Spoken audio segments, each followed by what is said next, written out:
গাছে জামরুল ধরেছে, আমিন পাড়তে গেছে, অনেকগুলাই এইখানে টিনের উপরে পড়ে পচে যায়।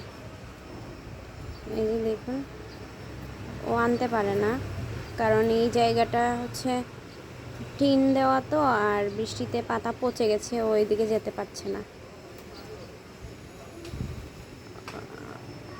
গত বছর এই গাছের মেইন ডালটা ভেঙে পড়েছিল এই দিক দিয়ে, যে মেইন ডালটাই কিন্তু নাই, ভেঙে পড়েছিল। তারপরে অনেক ফলন এসেছে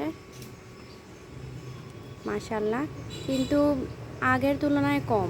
যে কোনো ফলই আমাদের এখানে আগের তুলনায় কম, কারণ হচ্ছে বন্যার কারণে সব গাছের মাটি, মানে নিচের যেই অংশ সারটার, এগুলো ঠিকভাবে পাওয়া যাচ্ছে না। অনেকগুলো ফল পড়ে রয়েছে নিচে দেখুন।